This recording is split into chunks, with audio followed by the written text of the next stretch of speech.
आइए दोस्तों शुरू करते हैं हमारे पहले प्रश्न से। किसी वर्ड डॉक्यूमेंट के सभी टेक्स्ट को बोल्ड में बदलने के लिए किन कीज़ का उपयोग करना चाहिए? तो ऑप्शन नंबर 5 Ctrl+B का उपयोग। हमारा अगला प्रश्न है, वेब पर रखे जाने वाले अधिकांश वेब पेजों में HTML एक्सटेंशन होता है। HTML का अर्थ है तो दोस्तों HTML की फुल फॉर्म होती है hyper text markup language. Option number 2 हमारा बिल्कुल सही जवाब होगा। हमारा अगला प्रश्न है, निम्नलिखित में से कौन एक ऑब्जेक्ट ओरिएंटेड प्रोग्रामिंग नहीं है? तो जो सी लैंग्वेज है हमारी वो ऑब्जेक्ट ओरिएंटेड प्रोग्रामिंग नहीं है। अगला प्रश्न, डॉक्यूमेंट या प्रोग्राम को ओपन करने के लिए निम्न में से किसका उपयोग किया जाता है? तो दोस्तों यह तो बिल्कुल आसान क्वेश्चन है, डबल क्लिक का उपयोग इसमें किया जाता है। हमारा अगला प्रश्न, अन्य पॉइंटिंग डिवाइस का नाम बताएं जो माउस का एक विकल्प है। तो दोस्तों इसमें ये दो ऑप्शन नंबर 1 और 2 बिल्कुल सही होंगे, ट्रैक बॉल और जॉयस्टिक। हमारा अगला प्रश्न है, पिक्सल क्या है? तो पिक्चर एलिमेंट और dot on the screen is known as pixel. हमारा अगला प्रश्न है, निम्नलिखित में से गेट्स को इन्वर्टर कहा जाता है? तो ये नॉट गेट को इन्वर्टर भी कहा जाता है। हमारा अगला प्रश्न है, डीबीएमएस में एम का क्या मतलब है? डीबीएमएस की फुल फॉर्म होती है डाटाबेस मैनेजमेंट सिस्टम। तो ऑप्शन नंबर 2 बिल्कुल सही जवाब होगा। अगला प्रश्न है, यदि आप सिग्नल खराब किए बिना नेटवर्क की लेंथ बढ़ाना चाहते हैं तो आपको डैश का उपयोग करना चाहिए। तो ऑप्शन नंबर 1 रिपीटर का उपयोग इसमें करना चाहिए। हमारा अगला प्रश्न है, निम्न में से कौन कंप्यूटर सिस्टम में एक महत्वपूर्ण सर्किटरी है जो अर्थमेटिक और लॉजिकल प्रोसेसिंग करती है? तो ऑप्शन नंबर 2 ALU हमारा सही जवाब होगा, अर्थमेटिक लॉजिक यूनिट। हमारा अगला प्रश्न है, सिलेक्टेड आइटम को स्थायी रूप से डिलीट करने के लिए निम्न में से किस शॉर्टकट की के संयोजन का उपयोग करना चाहिए? तो Shift+Delete का उपयोग हमें इसके लिए करना चाहिए। ऑप्शन नंबर 3 सही जवाब होगा। हमारा अगला प्रश्न है, निम्नलिखित में से कौन एक ऑपरेटिंग सिस्टम को स्टार्ट करने के लिए उचित रूप से संबंधित है? तो ऑप्शन नंबर 5 बूटिंग जो है हमारा बिल्कुल सही जवाब होगा। हमारा अगला प्रश्न है, रिप्लेस विकल्प डैश में उपलब्ध होता है? तो यह दोस्तों रिप्लेस विकल्प हमारा एडिट मेन्यू में होता है। हमारा अगला प्रश्न है, एक्सेल डेटा से गतिशील रूप से रिजल्ट की गणना करने के लिए निम्नलिखित में से किस विशेषता का उपयोग किया जाता है? तो फॉर्मूला और फंक्शन का प्रयोग इसमें किया जाता है। हमारा अगला प्रश्न है, की F12 डैश को ओपन करती है? तो यह करती है हमारी सेव एज डायलॉग बॉक्स को ओपन करती है। हमारा अगला प्रश्न है, निम्नलिखित में से किस कंप्यूटर सिस्टम के विभिन्न घटकों के समग्र डिजाइन, कंस्ट्रक्शन, ऑर्गेनाइजेशन और इंटरकनेक्शन के रूप में संदर्भित किया जाता है? तो ऑप्शन नंबर 2 कंप्यूटर आर्किटेक्चर को। हमारा अगला प्रश्न है, यदि टेलीफोन नेटवर्क के तारों पर डेटा संचारित करके इंटरनेट सेवाएं प्रदान की जाती है तो निम्नलिखित में से किसका उपयोग किया जाता है? तो option number 2 digital subscriber line का उपयोग इसमें किया जाता है। ऑप्शन नंबर 2 सही जवाब होगा। हमारा अगला प्रश्न है, OSI मॉडल से में डेटा का इंक्रिप्शन और डिक्रिप्शन कहाँ पर होता है? तो यह दोस्तों हमारी प्रेजेंटेशन लेयर में इंक्रिप्शन और डिस्क्रिप्शन होता है। हमारा अगला प्रश्न है, कौन सी की एक डेटाबेस टेबल से रिकॉर्ड को किसी अन्य डेटाबेस टेबल में रिकॉर्ड से लिंक करती है? तो दोस्तों ये हमारी फॉरेन की करती है। हमारा अगला प्रश्न है, वह कंप्यूटर प्रोग्राम क्या कहलाता है जो एक समय में एक प्रोग्राम इंस्ट्रक्शन को किसी को मशीनी भाषा में परिवर्तित करता है? तो इसे कहा जाता है दोस्तों इंटरप्रेटर। हमारा अगला प्रश्न है, क्विक एक्सेस टूलबार पर डैश बटन आपको रिसेंट कमांड और एक्टिविटी को कैंसिल करने की अनुमति देता है? तो दोस्तों यह देता है हमारा उंडो कमांड। हमारा अगला प्रश्न है, वर्कबुक MS एक्सेल में डैश का कलेक्शन है? तो दोस्तों यह हमारा वर्कशीट्स का कलेक्शन होती है। हमारा अगला प्रश्न है, कौन सा पावर पॉइंट व्यू प्रेजेंटेशन की प्रत्येक स्लाइड को थंबनेल के रूप में प्रदर्शित करता है और स्लाइड को पुनर्व्यवस्थित करने के लिए उपयोगी होता है? तो दोस्तों यह हमारा slide sorter view. Option number 1 बिल्कुल सही जवाब होगा। हमारा अगला प्रश्न है, SMPS क्या होता है? तो switch mode power supply. Option number 2 हमारा जो है बिल्कुल सही जवाब होगा। हमारा अगला प्रश्न है, टेक्स्ट आधारित डॉक्यूमेंट बनाने के लिए उपयोग किए जाने वाले सॉफ्टवेयर को किस रूप में संदर्भित किया जाता है? तो दोस्तों इसे किया जाता है वर्ड प्रोसेसर के रूप में। हमारा अगला प्रश्न, इंटरनेट से जुड़े प्रत्येक कंप्यूटर में एक विशिष्ट होना चाहिए? तो दोस्तों IP एड्रेस होना चाहिए। Option number 3। हमारा अगला प्रश्न, कंप्यूटर माउस को डैश के रूप में भी जाना जाता है? तो दोस्तों इसे जाना जाता है पॉइंटिंग डिवाइस के रूप में। हमारा अगला प्रश्न है, MS वर्ड में Ctrl+E दबाने से कौन सी क्रिया होती है? तो दोस्तों होती है हमारी अलाइन सेंटर की क्रिया इसमें होती है। Option number 4। लिनक्स क्या है? तो लिनक्स दोस्तों एक ऑपरेटिंग सिस्टम है। Option number 2। हमारा अगला प्रश्न, लेफ्ट के लिए एक बार में अक्षर को डिलीट करने के लिए किस की का उपयोग किया जाता है? तो दोस्तों बैक स्पेस का इसके लिए उपयोग किया जाता है। हमारा अगला प्रश्न है माइक्रोसॉफ्ट पावर पॉइंट में अधिकतम जूम होता है, तो इसे होता है दोस्तों 400% तक। एक कंप्यूटर भाषा जिसमें बाइनरी अंक होते हैं कहलाती है दोस्तों, वह कहलाती है हमारी मशीन लैंग्वेज। हमारा अगला प्रश्न, सूचना साझा करने के लिए एक दूसरे से जुड़े दो या दो से अधिक कंप्यूटर एक डैश बनाते हैं, तो दोस्तों यह क्या बनाते हैं, एक नेटवर्क। Option number 3। हमारा अगला प्रश्न है निम्नलिखित में से कौन सा इंटरनेट मानक प्रोटोकॉल है, तो दोस्तों TCP IP एक हमारा मानक प्रोटोकॉल है। Option number 5। हमारा अगला प्रश्न, निम्न में से किस की का प्रयोग करंट प्रोग्राम के फाइल मेन्यू को ओपन करने के लिए किया जाता है, तो दोस्तों ये किया जाता है हमारा Alt+F का प्रयोग दोस्तों इसमें किया जाता है। ऑप्शन नंबर 3 में। हमारा अगला प्रश्न है दूसरी पीढ़ी में डेटा को स्टोर करने के लिए किस प्रकार की प्राथमिक मेमोरी का उपयोग किया जाता है, तो दोस्तों ये किया जाता है मैग्नेटिक टेप का प्रयोग इसमें किया जाता है। अनसोलिसिटेड ईमेल के लिए निम्नलिखित में किस शब्द का प्रयोग किया जाता है, तो दोस्तों इसके लिए प्रयोग किया जाता है स्पैम शब्द का। हमारा अगला प्रश्न है यदि आप अपनी स्लाइड में कोई चार्ट इंसर्ट करना चाहते हैं तो डैश पर जाएंगे, तो हम जाएंगे इंसर्ट प्लस चार्ट पर। Option number 1। एक स्प्रेडशीट डैश एक नंबर है जिसका उपयोग आप कैलकुलेशन में करेंगे, तो दोस्तों यह है हमारी वैल्यू। Option number 4। हमारा अगला प्रश्न है वेब पेज में एक वर्ड जिस पर क्लिक करने पर कौन सा दूसरा डॉक्यूमेंट ओपन होता है, तो दोस्तों यह ओपन होता है हमारा हाइपरलिंक। ऑप्शन नंबर 3 जो होगा हमारा बिल्कुल सही जवाब होगा। हमारा अगला प्रश्न है दोस्तों निम्न में से कौन एक ईमेल पर रिटर्न एड्रेस की फोर्जिंग को संदर्भित करता है ताकि ईमेल संदेश वास्तविक सेंडर के अलावा किसी अन्य व्यक्ति से आता है, दोस्तों इसका जो हमारा आंसर होगा स्पूफिंग होगा।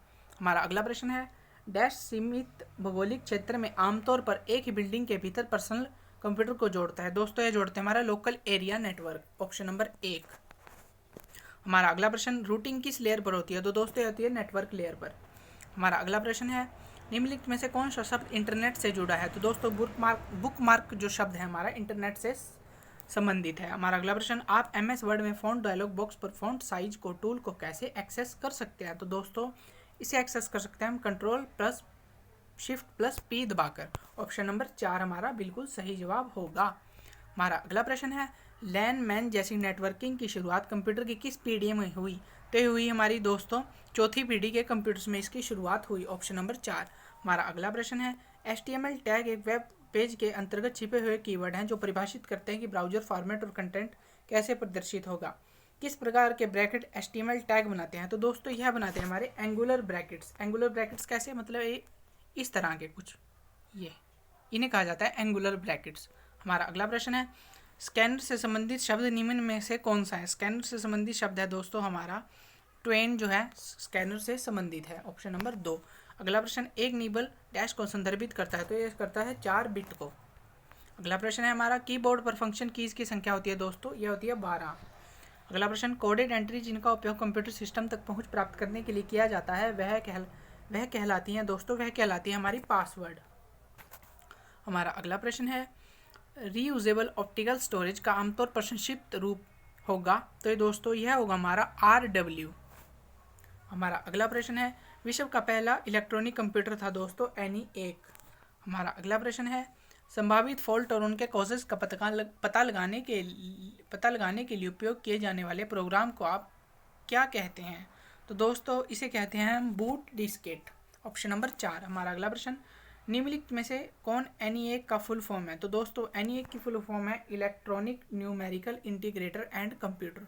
तो ऑप्शन नंबर 1 जो हमारा होगा वह बिल्कुल सही जवाब होगा। अगला प्रश्न है कंप्यूटर के नॉन फिजिकल कंपोनेंट को कहा जाता है, तो दोस्तों इसे कहा जाता है हमारा सॉफ्टवेयर कहा जाता है। और फिजिकल कंपोनेंट को दोस्तों उसे हार्डवेयर कहा जाता है। हमारा अगला प्रश्न है निम्न में से कौन सी तकनीक का उपयोग लार्ज नंबर ऑफ फाइल को स्टोरेज स्पेस की कम मात्रा में स्टोर करने के लिए किया जाता है, तो दोस्तों इसका यूज़ किया जाता है फाइल कंप्रेशन का यूज़ किया जाता है। हमारा अगला प्रश्न है की टॉगल की का उदाहरण है, तो कौन सी की है दोस्तों, कैप्स, ये जो हमारी कैप्स लॉक है वह एक टॉगल की का एग्जाम्पल है। हमारा अगला प्रश्न है हाइपरलिंक है। हाइपरलिंक यह एक टेक्स्ट या इमेज है जिस पर क्लिक करके आप एक नए डॉक्यूमेंट पेज पर जा सकते हैं, तो ऑप्शन नंबर 1 जो हमारा है बिल्कुल सही जवाब होगा। हमारा अगला प्रश्न है MS वर्ड में डैश एक प्रीडिफाइंड डेकोरेटिव टेक्स्ट है जिसे आप किसी डॉक्यूमेंट से जोड़ सकते हैं, तो दोस्तों यह हमारा वर्ड आर्ट। Option number 4। हमारा अगला प्रश्न है निम्न में से कौन कॉमन डाटा एलिमेंट को छोटे से बड़े क्रम में रखता है। तो दोस्तों इसका जो हमारा ऑप्शन होगा 3, character, field, record, file, database. तो ऑप्शन नंबर 3 हमारा बिल्कुल सही जवाब होगा। हमारा बढ़ते हैं अगले प्रश्न की तरफ।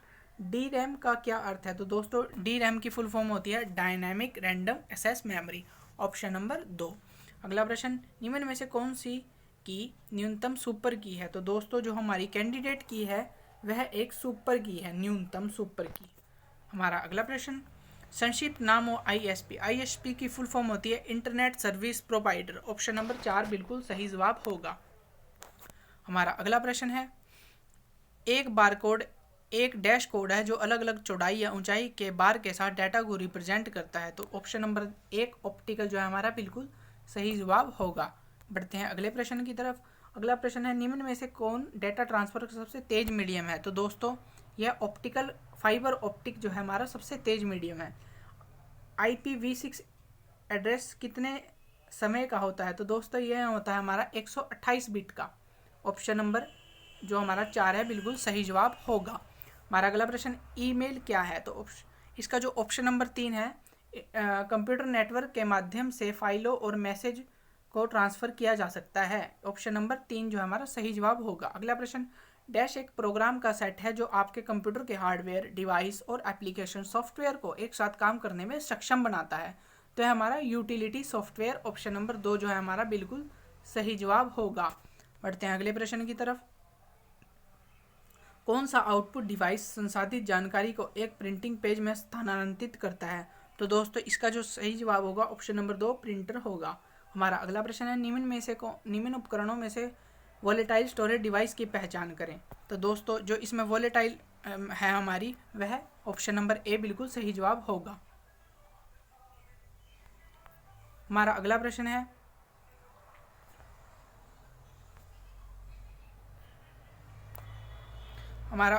है डैश व्यक्तिगत टुपल्स की बजाय पूरे रिलेशन की प्रॉपर्टी है जिसमें प्रत्येक टुपल यूनिक है। तो ऑप्शन नंबर 2 की इसका सही जवाब होगा। हमारा अगला प्रश्न है स्क्रीन पर ब्लिंकिंग सिंबल क्या है जो दिखाता है कि अगला कैरेक्टर कहाँ होगा। तो वह है कर्सर। हमारा अगला प्रश्न है निम्न में से कौन सा कंप्यूटर एनालॉग और डिजिटल कंप्यूटर दोनों की विशेषताओं को प्रदर्शित करता है। तो दोस्तों इसे कहा जाता है हाइब्रिड कंप्यूटर जिसमें डिजिटल और एनालॉग दोनों की विशेषताएं हो। हमारा अगला प्रश्न है निम्नलिखित में से कौन कंप्यूटर द्वारा किए गए कार्य को प्रदर्शित करता है। तो मॉनिटर जो है इसे प्रदर्शित करता है कंप्यूटर द्वारा किए गए कार्य को। हमारा अगला प्रश्न है निम्नलिखित में से कौन कंप्यूटर स्क्रीन में एक इमेज की सबसे छोटी इकाई है। तो दोस्तों पिक्सल जो है कंप्यूटर इमेज की सबसे छोटी इकाई है।